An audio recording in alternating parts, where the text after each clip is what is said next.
बोले शंकर भगवान की जय। हर हर महादेव शंभु। बोले काशी विश्वनाथ भगवान की जय। अरे झूम रहा कैलाश बोले जी की भक्ति में। झूम रहा कैलाश बोले, ओ झूम रहा कैलाश बोले जी की भक्ति में।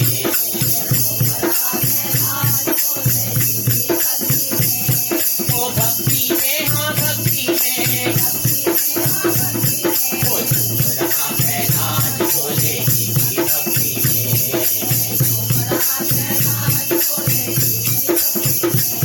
ओ डम डम डम डम डम रो बाजे, डम डम अरे डम डम डम डम डम रो बाजे। अरे मस्त मगन शिव शंकर नाचे,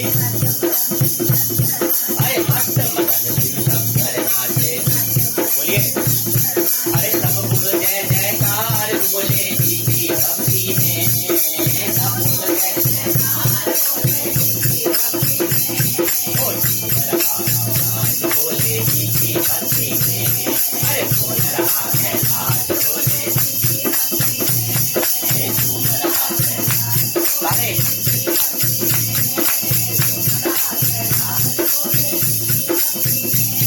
अरे गंगा जी को चल चल चल के, गंगा जी को चल चल चल, अरे गंगा जी को चल चल चल के, गंगा जी को चल चल चल, अरे मस्त मगन हो चंदा चमके,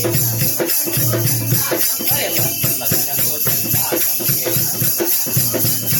अरे भक्ति देखो अपार बोले जी की भक्ति में। भक्ति है अपार बोले जी की भक्ति में। अरे झूम रहा कैलाश बोले जी की भक्ति में। अरे झूम रहा कैलाश बोले जी की भक्ति में। झूम रहा कैलाश बोले जी की भक्ति में। ओ नंदी नाचे संगी नाचे, नंदी नाचे संगी, अरे नंदी नाचे संगी नाचे। अरे मस्त मगन हो पिंगी नाचे, अरे मस्त मगन हो पिंगी नाचे। हम गाए हैं गुणगान बोले जी की भक्ति में। हम गाए, हम गाए तेरा गुणगान बोले जी की भक्ति में। हम गाए तेरा गुणगान बोले जी की भक्ति में। और झूम रहा कैलाश बोले जी की भक्ति में। और झूम रहा कैलाश बोले जी की भक्ति में। और झूम रहा कैलाश बोले जी की भक्ति में। बोल काशे, बोले काशी विश्वनाथ भगवान की जय। 15वें अध्याय की कथा को आगे बढ़ाते हुए सनत कुमार जी द्वारा पूछे गए षष्ठी व्रत का विधि उद्यापन अनुष्ठान के बारे में भोलेनाथ जी बोलते हैं। आगे कहते हैं कि ब्राह्मण से यह सुनकर राजा ने विचार किया कि यह अर्क विवाह तो मुझे गौण प्रतीत होता है, मुख्य नहीं, क्योंकि कोई भी व्यक्ति मरे हुए को अपनी कन्या नहीं देता। मैं राजा हूँ, अतः मैं उस व्यक्ति को अनेक रत्न और धन दूंगा जो कोई भी इसकी वधू से के रूप में अपनी कन्या को मुझे प्रदान करेगा। उस नगर में एक ब्राह्मण था। उस समय वह किसी दूसरे नगर में गया हुआ था। उसकी एक सुंदर पुत्री थी जिसकी माता की मृत्यु पहले हो चुकी थी और ब्राह्मण ने दूसरी भी पत्नी करी थी। जो ब्राह्मण की पुत्री के प्रति बुरे विचार रखती थी, दुष्ट मन वाली, सौतेलापन छलकता। कन्या 10 वर्ष की थी तथा दीन थी और वे सौतेली माँ के अधीन थी। तथा सौतेली माँ ने द्वेष तथा अत्याधिक धन के लालच में 1 लाख सोने की मुद्राएं के बदले में अपना विवाह, उस कन्या का विवाह मृतक राजकुमार के साथ कर दिया। बोले शंकर। कन्या को लेकर राजा ने नदी किनारे गए और तट पर शमशान भूमि में राजकुमार के पास ले गए और शव के साथ उस कन्या का विवाह किया। इसके बाद विधि विधान पूर्वक शव के साथ कन्या का योग करके जब वे जलाने की तैयारी करने लगे तो उस कन्या ने पूछा कि हे सज्जनों, आप लोग ये कर क्या रहे हो, मुझे बता तो दीजिए। तब वे सभी दुखित मन से कहने लगे कि हम लोग तुम्हारे इस पति को जला रहे हैं। इसकी मृत्यु हो चुकी। इस पर भयभीत होकर बाल स्वभाव के कारण मैं रोने लगी और उस कन्या ने कहा कि आप लोग मेरे पति को क्यों जला रहे हो? ये जलाने नहीं दूंगी, आप लोग सभी चले जाइए यहाँ से, मैं अकेली यहाँ बैठी रहूंगी और जब तक ये उठेंगे तब तक मैं यहाँ बैठूंगी और उसके बाद मैं अपने पति देव के साथ चल जाऊंगी। तो शंकर उस हट को देखकर दया के कारण दीन चित्त वाले कुछ भाग्यवादी वृद्धजन कहने लगे, अहो होनहार भी क्या होता है, कोई इसे कोई भी नहीं जान सकता। इन दोनों की रक्षा करने वाले तथा कृपालु भगवान ना जाने क्या करने की लीला रच रहे हैं। सौत की पुत्री का भाव रखने के कारण सौतेली माता ने इस कन्या को बेच दिया 1 लाख मुद्रा में। अतः संभवतः है कि भगवान इसके रक्षक बन जाए, जिसका कोई नहीं उसका शंकर होता है। अतः हम लोग इस कन्या को और इस शव को नहीं जला सकते, इसलिए सभी को अच्छा लगे तो हम लोगों को यहाँ से चले जाना चाहिए। परस्पर सबने बात करी और निश्चय किया कि हम लोग अपने नगर को चले जाते हैं और सब लोग वहां से अपने नगर को चले गए। बोले शंकर। बाल स्वभाव था, यह सब क्या है, क्या हो रहा है? इसे ना जानती हुई भय से व्याकुल वह कन्या एकमात्र शिव तथा पार्वती मैया का स्मरण करने लगे। उस कन्या का स्मरण करने से सब कुछ जानने वाले तथा दया से पूर्ण हृदय वाले शिव और मैया गौरा शीघ्र ही प्रकट हो गए। नंदी पर विराजमान उन तेज निधान शिव पार्वती को देखकर उन देवों को ना जानती हुई भी उस कन्या ने पृथ्वी पर उतरकर दंड प्रणाम की भांति पढ़कर प्रणाम किया और आश्वासन प्राप्त हुआ कि पति से तुम्हारा मिलने का समय अब आ गया।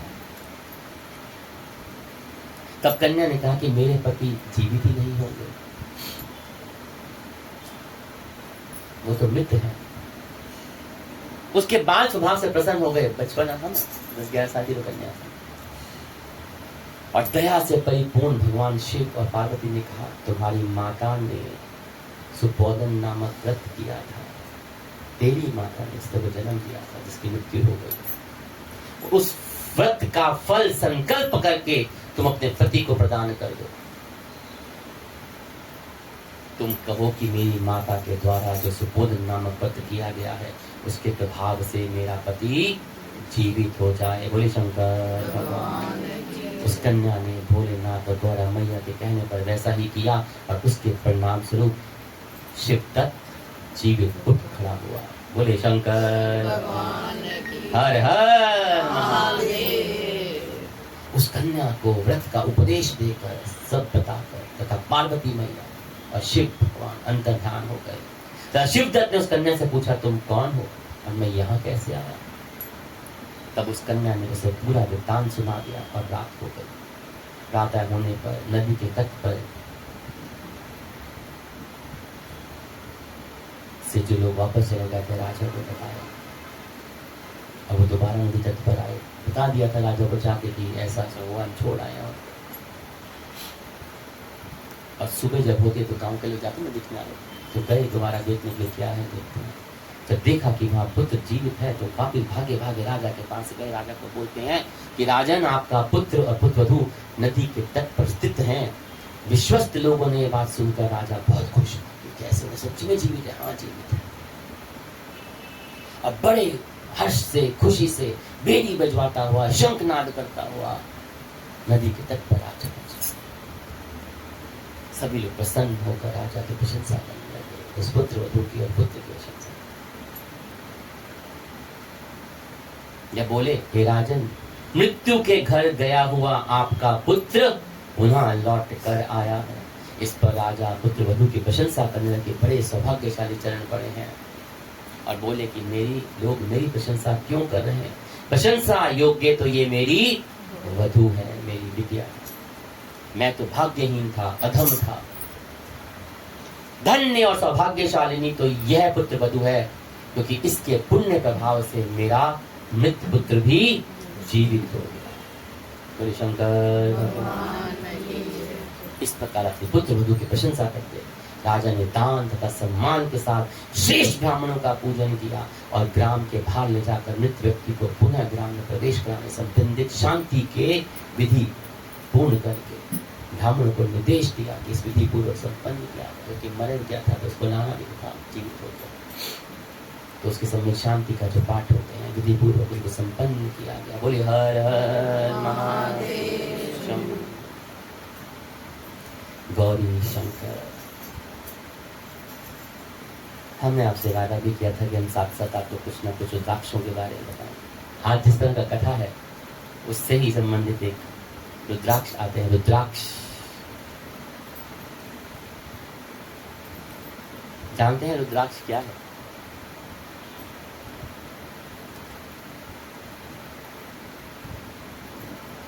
रुद्र और अक्ष, इन दो शब्दों को जोड़ के बना है रुद्राक्ष।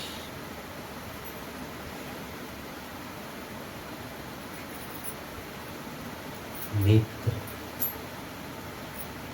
रुद्र के नेत्र।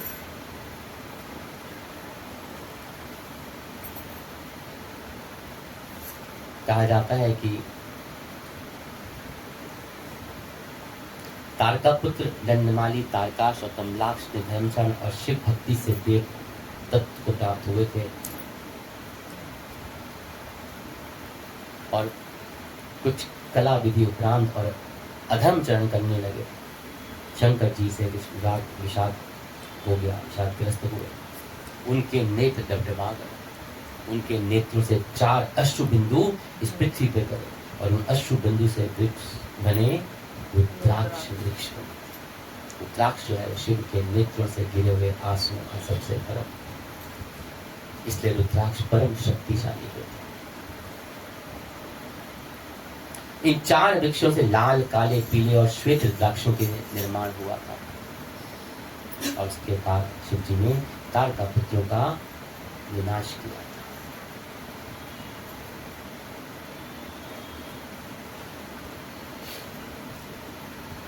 जब पक जाते हैं ना फल तो सर्दियों के मौसम में नीचे गिरते हैं, फिर बीज सूख जाते हैं और उसके अंदर से ये रुद्राक्ष उत्पन्न होते हैं। बहुत विशेषताएं हैं इनमें और इनकी विशेषताओं को व्याख्यान करना तो बहुत मुश्किल है। जब शिव पुराण का पिछले साल सावन कथाओं में हुआ था तो अगर आपको याद हो तो पूरे रुद्राक्षों के वर्णन उसमें आया, वो क्या लाभ होता है, क्या उसका फायदा होता है, किसका रूप होता है। आजकल बड़ा ध्यान से लेना चाहिए तो बड़े विश्वसनीय सूत्रों से धारण करना चाहिए, तो नकली बढ़ जा रहे हैं।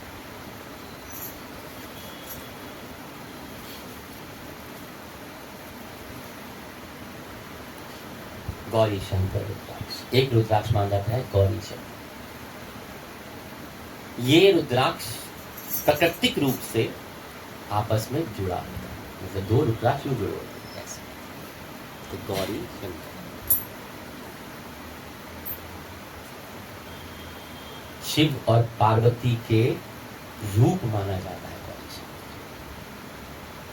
इसलिए इसका नाम गौरी शंकर। जैसे वो अलग नहीं है ना, वो एक है, वो 2 होते हुए भी एक हैं, इसी तरह से गौरी शंकर रुद्राक्ष भी 2 होते हुए भी एक और जुड़ा होता है ऐसे नेचुरल।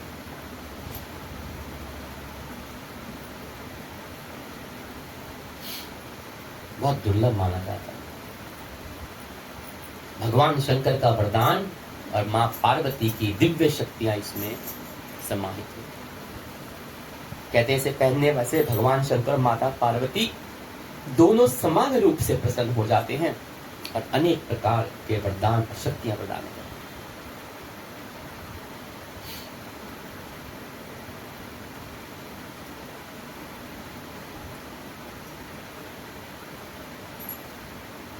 उसको ऐसे कहा जाता है, देखा जाता है कि जब गौरी मैया शंकर में विलीन हो गई थी तो वो अर्धनारीश्वर हुए। एक कथा थी ना जहाँ पर गौरी शंकर का शक्ति मिलन हुआ, तो अर्धनारीश्वर हुए, तो आधा पुरुष आधा स्त्री, ना शिव शक्ति, गौरी शंकर। इतना बड़ा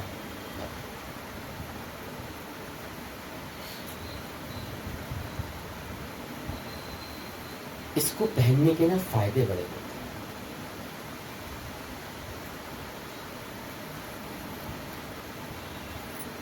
और क्या क्या इसका लाभ होता है।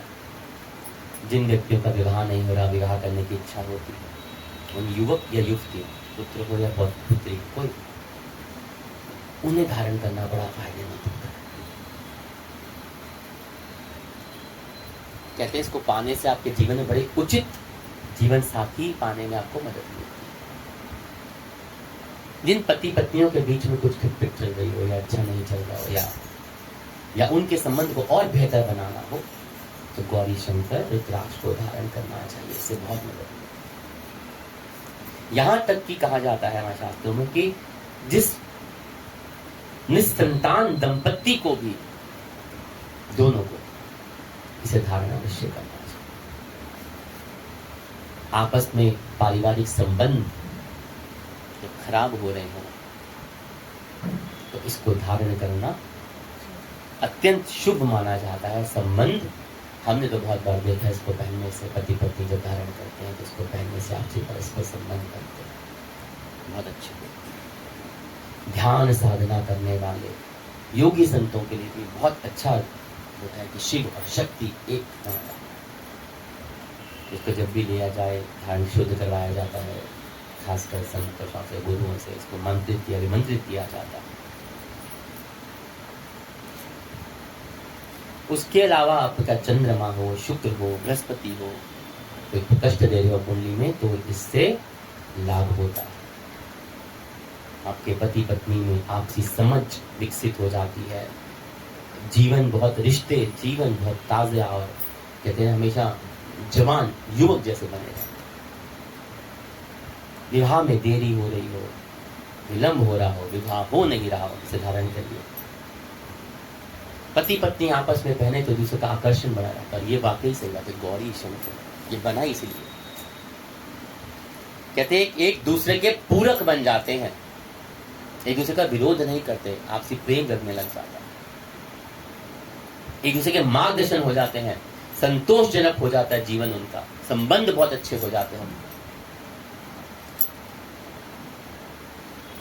जिनको संतान नहीं हो रही होती उनको संतान प्राप्त होती है। इसको इतना बड़ा इच्छाओं को पूर्ण करने वाला हो, आपके पापों को, आपके कर्मों के ऋण से मुक्ति दिलाने वाला होता है।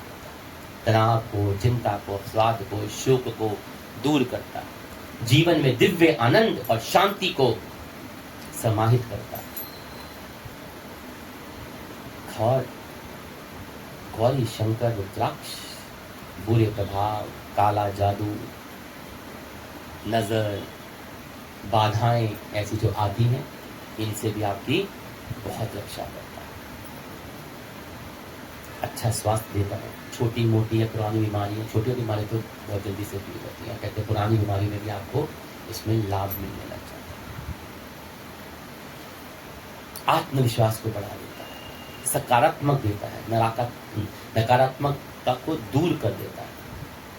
यूं कहिए कि अर्धनारीश्वर रूप में भगवान शंकर और माँ गौरा का आपको आशीर्वाद प्राप्त होता है। बोले गौरी शंकर भगवान की।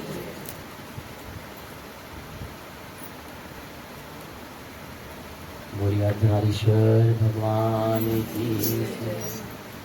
वो शिव है शक्ति, शिव है भक्ति, शिव है मुक्ति धाम, शिव है शक्ति,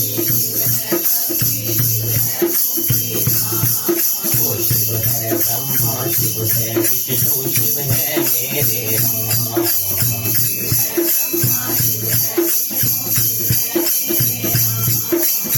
है शक्ति, शिव है भक्ति, शिव है मुक्ति धाम,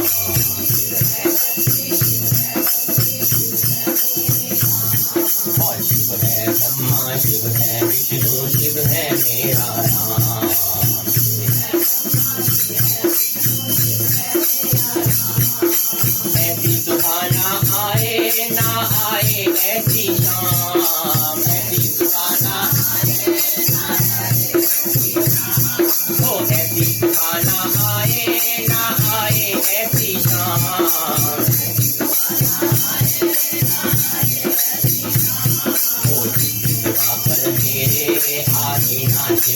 नाम, पर मेरे आने ना शिव का नाम। ओ शिव है शक्ति, शिव है भक्ति, शिव है मुक्ति धाम।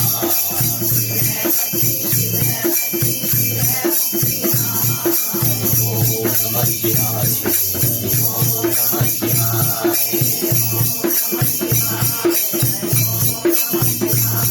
हरे मन मंदिर में बात है तेरा, तेरी छवि बसाई।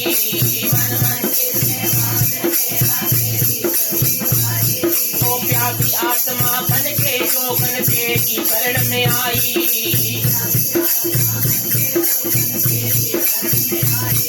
ओ तेरी शरण में आया मैंने इस जीवन विश्राम, तेरी शरण में आया मैंने ये जीवन विश्राम। और ऐसी सुबह ना आए ना आए ऐसी शाम, ऐसी सुबह ना आए ना आए ऐसी शाम। ओ ऐसी सुबह ना आए ना आए ऐसी शाम, ऐसी सुबह ना आए ना आए ऐसी शाम। ओ जिस सुबह पर मेरे ना आए शिव का नाम, जिस सुबह पर मेरे ना आए शिव का नाम, जिस सुबह पर मेरे ना आए शिव का नाम।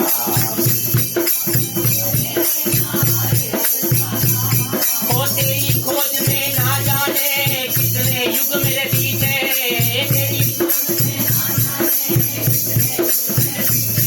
ओ तेरी खोज में ना जाने कितने युग मेरे बीते।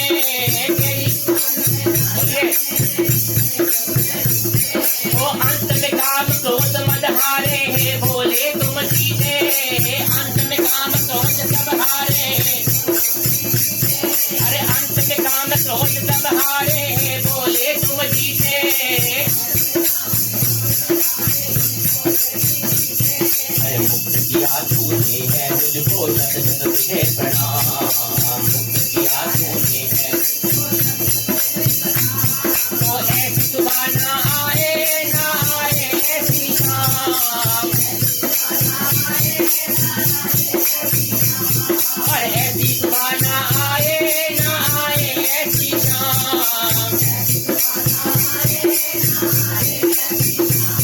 ओ जिस सुबह पर मेरी ना आए शिव का नाम, जिस सुबह पर मेरी ना आए। ओ शिव है शक्ति, शिव है भक्ति, शिव है मुक्ति धाम, शिव है शक्ति, शिव है भक्ति, शिव है मुक्ति धाम। और शिव है शक्ति, शिव है भक्ति, शिव है मुक्ति धाम, शिव है शक्ति, शिव है भक्ति, शिव है मुक्ति धाम। और शिव है शक्ति, शिव है भक्ति, शिव है मुक्ति धाम, शिव है शक्ति, शिव है भक्ति, शिव है मुक्ति धाम।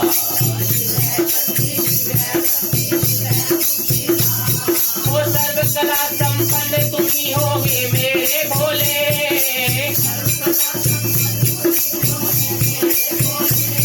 ओ सर्व कला संपन्न तुम्ही हो हे मेरे भोले।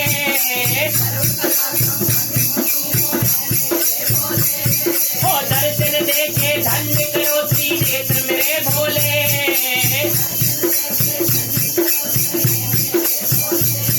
ओ दर्शन देखे धन्य करो त्रिनेत्र वाले भोले।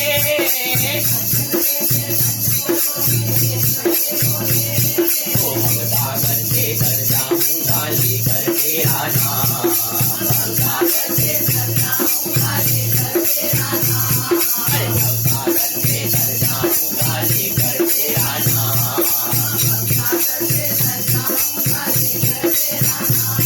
ओ ऐसी सुबह ना आए ना आए ऐसी शाम, ऐसी सुबह ना आए ना आए ऐसी शाम।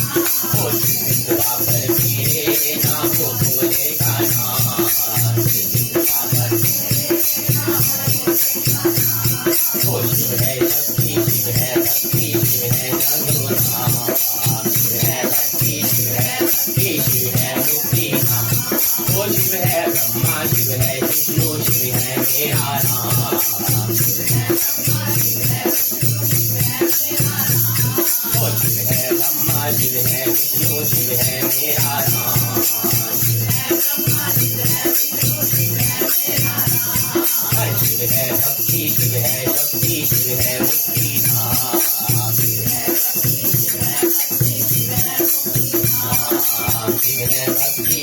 है भक्ति फिर है मुक्ति धाम। बोले शंकर भगवान की।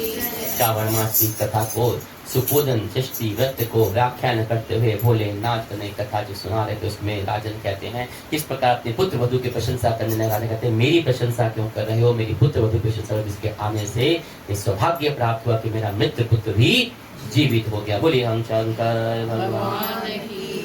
कहते राजा ने श्रेष्ठ ब्राह्मणों का पूजन किया, दान सम्मान दिया, खूब दान किया। साथ ही क्योंकि ग्राम से बाहर मृत व्यक्ति को ले जाते हैं, पहले तो ये होता था कि जो मर जाता था गांव से बाहर जाके उसका दाह संस्कार तो खैरों में घरों के पास बनने लगा। और कहते हैं उसी व्यक्ति को पुनः अपने ग्राम में प्रवेश कराने के लिए, घर में प्रवेश कराने के लिए शांति पाठ विधि ब्राह्मणों को निर्देश दिए गए कि संपूर्ण विधि पूर्ण संपन्न किया जाए ताकि वो पुत्र को हम सुख शांति पुत्र को घर ले जाए। हे वत्स, इस प्रकार मैंने आपसे सुबोधन नामक व्रत को कहा। हे सनत कुमार जी, इसे 5 वर्ष तक करने के उपरांत इसका उद्यापन करना चाहिए। पवित्र शिव की प्रतिमा का प्रतिदिन पूजन करना चाहिए और प्रातः काल आम की पलवों के साथ चरु का होम करना चाहिए। साथ ही नैवेद्य और वायन अर्पित करना चाहिए। और मनुष्य यदि इस व्रत की बताई गई इस विधि के अनुसार आचरण करे तो दीर्घजीवी पुत्र प्राप्त करके मृत्यु उपरांत वो शिवलोक को जाता है। अपने सामर्थ्य अनुसार इस व्रत का उद्यापन को संपन्न करके भोलेनाथ के श्री चरणों में प्रणाम करना चाहिए। बार बार सनत कुमार जी इस अमृत कथा को सुनते जा रहे हैं और उनकी उतनी ही प्यास बढ़ती जा रही है और उनकी ये अमृत कथा को जो पिपासा बढ़ रही है और भोलेनाथ भी बड़े प्रेम से उतने ही भाव से उनके भाव को अर्पण करके इस कथा को, इस रहस्यमयी जो व्रत हैं जो शायद आप लोगों ने सुने भी नहीं होंगे, उसको उजागर किए जा रहे हैं, बताए जा रहे हैं। प्रेम भक्ति से मिलकर पुकारो भोले बाबा मिलेंगे। हरे प्रेम भक्ति से मिलकर पुकारो भोले बाबा मिलेंगे। हरे प्रेम भक्ति से मिलकर पुकारो भोले बाबा मिलेंगे।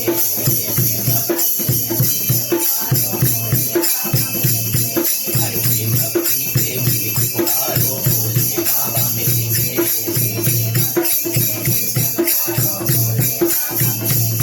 अरे तन पे पदम भभूति रमाए बंधन में नाग मिलेंगे। तन पे पदम भभूति रमाकर तन में नाग मिलेंगे। हर प्रेम भक्ति से मिलकर पुकारो भोले बाबा मिलेंगे।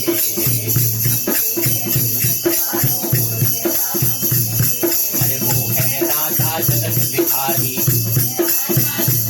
अरे सब उनके चरणों में पुजारी। अरे वो है राजा जगत पुजारी, सब उनके चरणों में पुजारी। अरे उनकी चौखट पे दुनिया वाले झोली पतारे मिलेंगे। उनकी चौखट पे दुनिया वाले झोली पतारे मिलेंगे। भक्ति से मिलकर पुकारो भोले बाबा मिलेंगे। भक्ति से अरे भक्ति से मिलकर पुकारो भोले बाबा मिलेंगे।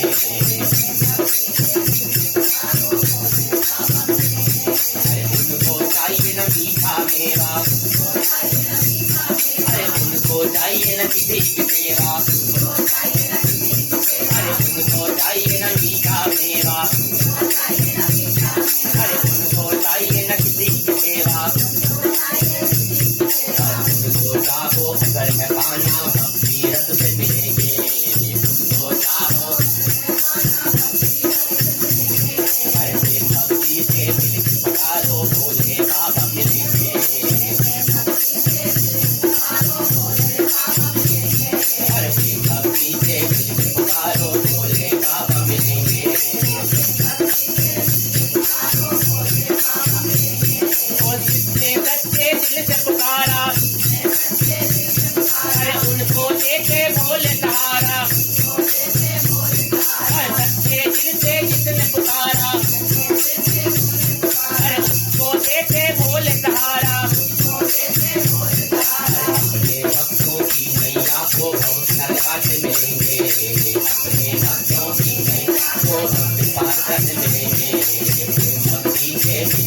पुकारो भोले बाबा मिलेंगे। अरे प्रेम भक्ति से मिलके पुकारो भोले बाबा मिलेंगे। अरे प्रेम भक्ति से मिलके पुकारो भोले बाबा मिलेंगे। अरे राम के वेश में योगी आए, अरे दुश्मन के वो लीला दिखाए, उनकी माया को क्या जाने वो कई धार मिलेंगे। उनकी माया को क्या जाने वो धार मिलेंगे। अरे प्रेम भक्ति से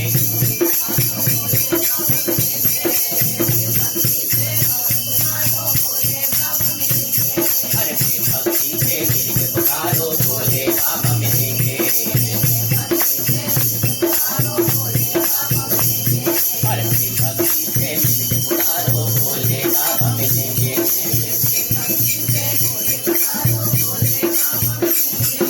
बोले शंकर भगवान भोलानाथ।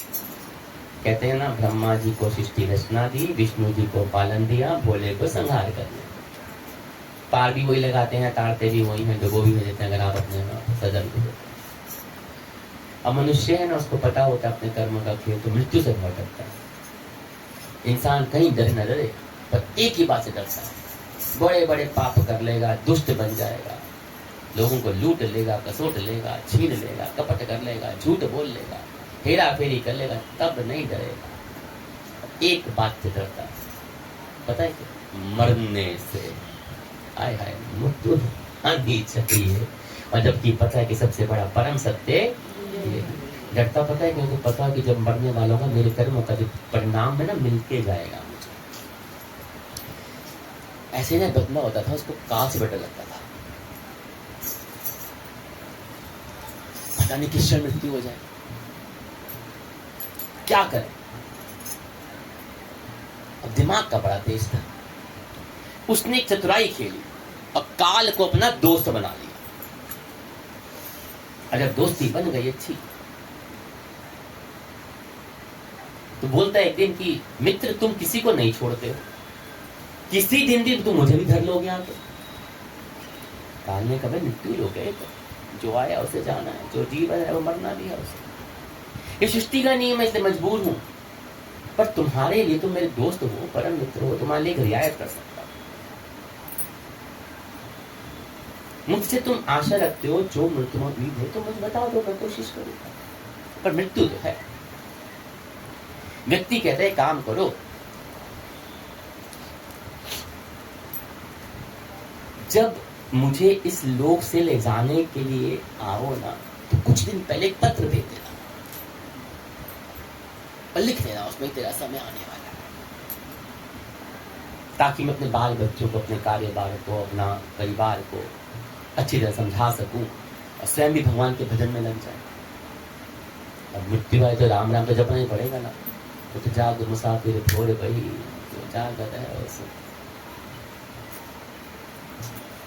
काल ने बड़े प्रेम से, अरे ये कौन सी बड़ी बात है बोले, मैं तुझे एक नहीं 4 पत्र भेज दूंगा,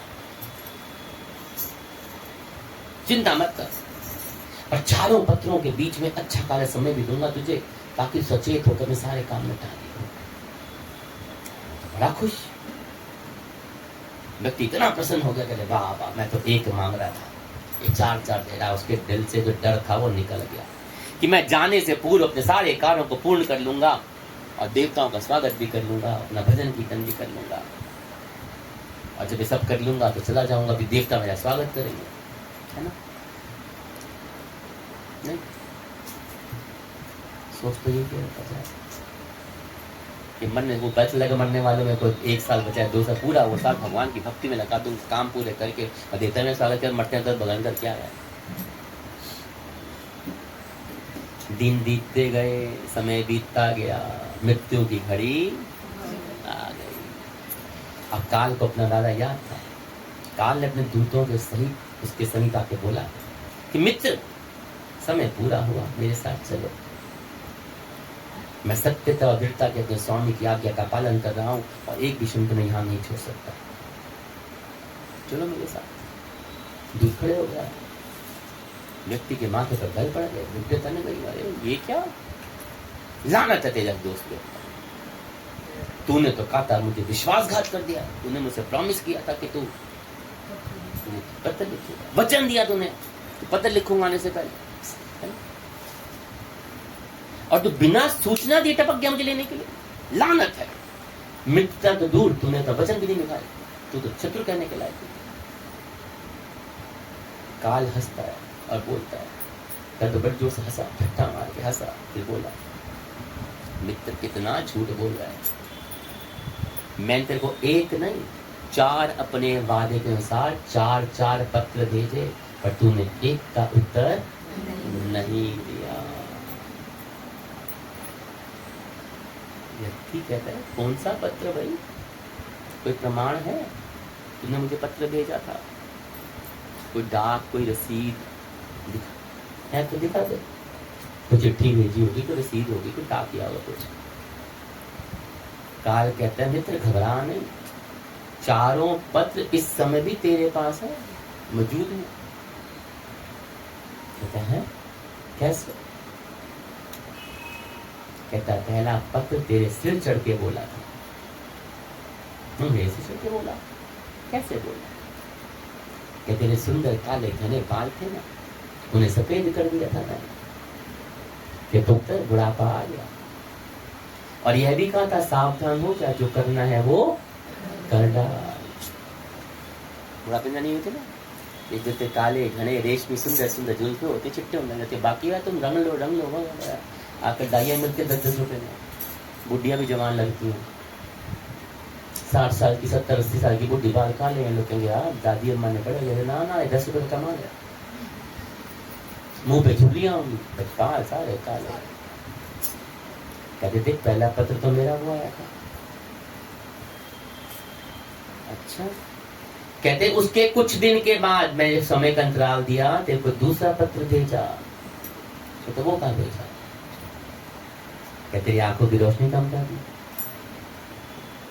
तेरे को नेत्र ज्योति तेरी धीरे धीरे मंद होने लग गई, आंखों पर मोटे मोटे चश्मे चढ़ गए, जगत को देखने के प्रयत्न करने के लिए तेरे को 2 मिनट भी संसार की ओर नहीं देख पाया। लेकिन उस तूने आंखें बंद करके कुछ मिनट भी उस जगत ज्योति स्वरूप प्रभु का ध्यान अपने मन में नहीं किया, तू उस पर सावधान नहीं हुआ, तेरे को तब भी समझ आई। मुझे तो तेरी दीनता पर बहुत तरस आ रहा है, लेकिन फिर भी अपनी मित्रता जो थी, मैंने तेरे को तीसरा पत्र भी भेजा। सोचो, ये तेरा जबड़ा था ना दांत, मैंने एक एक करके उनको हिलाया और तोड़ता गया कि पुत्र ये तीसरी चेतावनी है। तूने मुझे इस पत्र का जवाब नहीं, जाके नकली दांत लगा के आ गया, आते जाते बुढ़िया जबड़ा लगा के आ गया, जबरदस्ती अपने आप को इस संसार के भौतिक स्वादों में, पदार्थों में अपने आप को लिप्त रखता रहा। अब बाल तो डाई कर लिए, चश्मा पहन लिया देखने के लिए, अब जबड़ा रात के निकाल दो, सोए लगा लो। आजकल तो नट कस जाते हैं, बोले शंकर।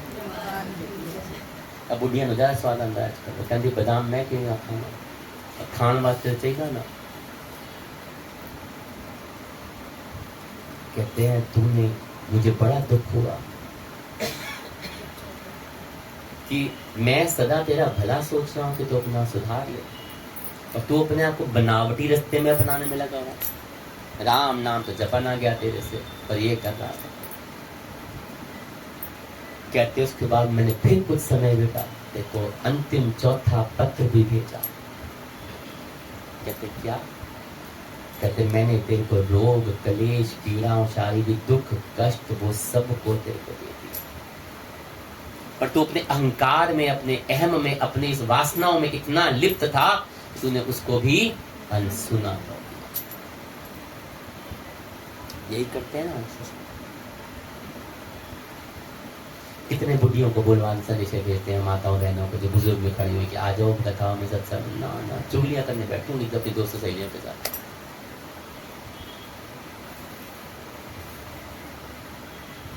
व्यक्ति न काल के इन पत्रों को सुनकर फूट फूट कर रोने लगा। रोता ही है जब यम खड़े होते ना, आए आए आए करता था कि मैं की कितना काश कुछ मिल जाए, राम नाम जप लूं।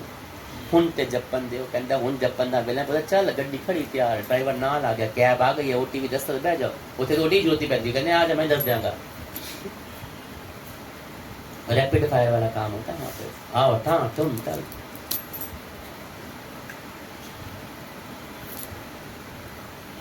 अपने विपरीत कर्मों का पश्चाताप करने लगा और स्वीकार किया कि मैं अपनी ही अभिमान में, अपनी गलफत में, गफलत में, अपने अहंकार में, अरे मैं तेरी चेतावनी भरे पत्रों को समझ ना पाया, पढ़ ना पाया, इग्नोर करता गया। काल ने कहा कि आज तक तूने जो भी कुछ किया, राग रंग स्वार्थ भोग, जानबूझकर ईश्वर के नियम को तोड़ा तूने, ऐसे कर्म किए। जब कोई मार्ग दिखाई नहीं दिया तो तूने काल को करोड़ों की संपत्ति का लोभ दिखाया। काल ने हंसकर कहा, मित्र मेरे से बड़ी भूल हो गई। धन दौलत शोहरत सत्ता ये सब लोग संसारी लोगों के वश में कर सकता हूं मैं, पर तुझे नहीं कर सका। उसने चाहा था ना दोस्त बना, कहते मुझे लुभाना चाहता था ना तो सच्चाई रखता, शुभ कर्म करता, धन का संग्रह ऐसा धन करता जिसके आगे विवश हो सकता। तूने विचार कर कि तेरे पास धन थैले भर का भी नहीं है, ऐसा धन का संचय कर जिसके आगे मैं विवश हो जाता। क्या तेरे पास है ऐसा धन? ये इकट्ठा कर रहे हो ना, इसके आगे काल नहीं टिकता, वो तुम्हारे कर्मों का बड़ा धड़ाधड़ मारता। ऐसा धन इकट्ठा होना जिसके काल भी चुप जाए। तेरे जितने रूप हैं, रुपए हैं, पैसे हैं, जमीन है, जायदाद है, तिजोरियां भरी पड़ी हैं, सोने चांदी के ढेर लगे पड़े होंगे,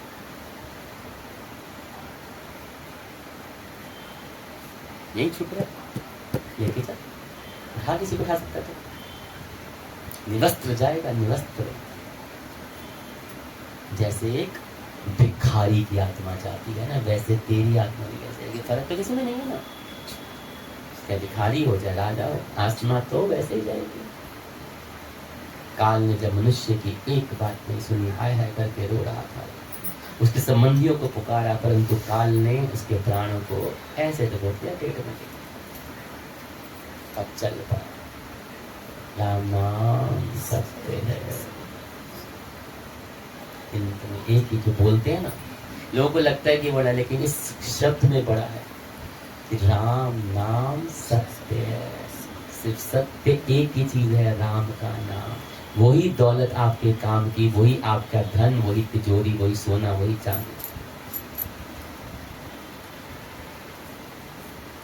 एक ही सत्य है जो अटल है।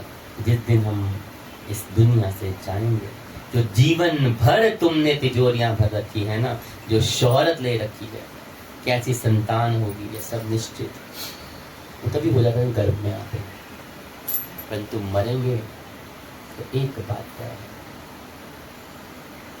साथ कुछ नहीं जाता, एक ही जाता है, राम नाम। समय के साथ उम्र की निशानियों को देखो और कम से कम उसे परमेश्वर को याद करने का अभ्यास करना चाहिए। कम से इतना तो करना चाहिए। और पता नहीं, आप तो ये भी पता बुढ़ापे तक पहुंचोगे नहीं पहुंचोगे। कलयुग जैसे जब मौका हो, अब निशानियों को देखने की जरूरत नहीं पड़ती, तो कम से कम इतना ही करो कि जब मौका हो सत्संग, भजन, राम नाम, कीर्तन भी करो, करवाओ। प्रभु में जितना हो सके उतना समय व्यतीत करो। पता नहीं कब आ जाए टंग, वो टंग भी बताए आप। बोले शंकर भगवान। एक ही बात याद रखिएगा, जो है वो पर्याप्त है, जो है वो पर्याप्त है। उसी में सदा प्रसन्न रहिए, खुश रहिए और अनंत रहिए। बोले शंकर भगवान की, बोले काशी विश्वनाथ भगवान। शंभू की मस्ती में मन को डुबाया, शंभू की मस्ती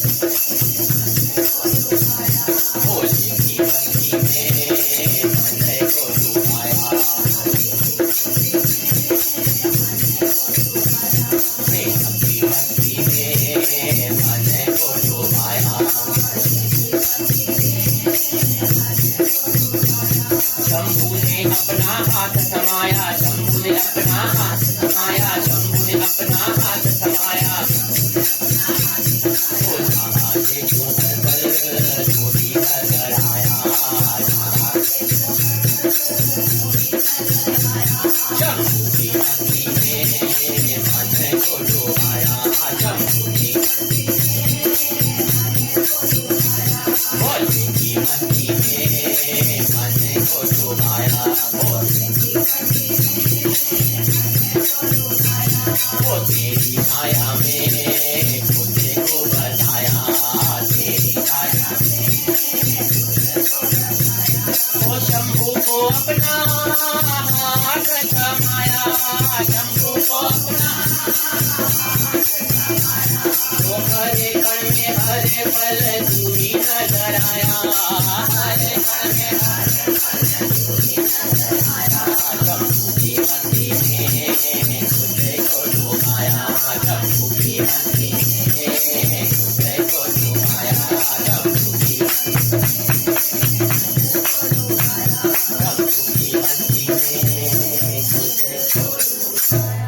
स्कंद पुराण के अंतर्गत भोलेनाथ सनत कुमार जी का जो पवित्र पावन अमृत वेला जैसा ये संवाद चल रहा है, जो सूर्य जी के पावन मुख से हम सब शरण ग्रहण कर रहे हैं, उसमें श्रावण मास के महत्व में सुपोधन षष्ठी नामक व्रत की तिथि, षष्ठी तिथि पे जो किया जाता है शुक्ल पक्ष की, उसका आज 15वें अध्याय को श्रवण करके संपूर्ण हुआ। बोलिए हर हर महादेव, हर हर